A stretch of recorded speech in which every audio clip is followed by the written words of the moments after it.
أعوذ بالله من الشيطان الرجيم. بسم الله الرحمن الرحيم.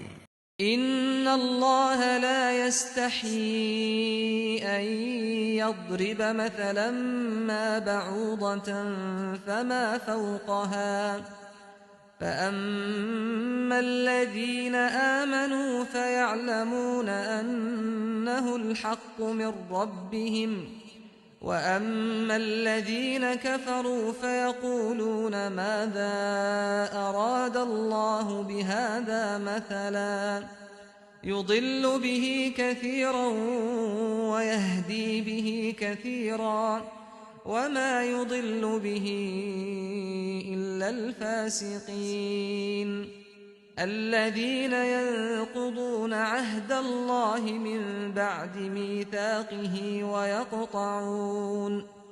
ويقطعون ما أمر الله به أن يوصل ويفسدون في الأرض أولئك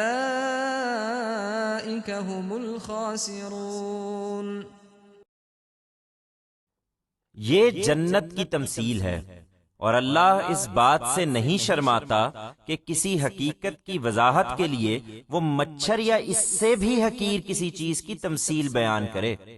پھر جو ماننے والے ہیں وہ جانتے ہیں کہ یہ ان کے پروردگار کی طرف سے حق آیا ہے، اور جو نہیں مانتے وہ کہتے ہیں کہ اس مثال سے اللہ نے کیا چاہا. اس طرح اللہ بہتوں کو اس سے گمراہ کرتا اور بہتوں کو اس سے راہ دکھاتا ہے، اور حقیقت یہ ہے کہ وہ اس سے گمراہ تو سرکشوں ہی کو کرتا ہے جو اللہ کے عہد کو اس کے باندھ لینے کے بعد توڑ دیتے ہیں، اور اللہ نے جس چیز کے جوڑنے کا حکم دیا ہے اسے کاٹتے ہیں، اور اس طرح زمین میں فساد برپا کرتے ہیں. یہی ہیں جو دنیا اور آخرت دونوں میں نامراد ہیں. This is a similitude of paradise, and God is not embarrassed to cite the similitude of a mosquito or something even more inferior, in order to explain a reality. Then those who believe know that it is a truth that has come from their Lord, and those who disbelieve say, "What does God mean by this example?"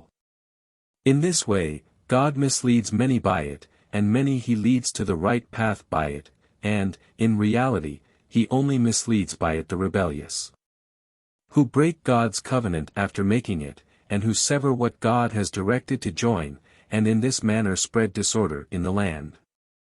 It is these who are in loss, both in this world and in that to come.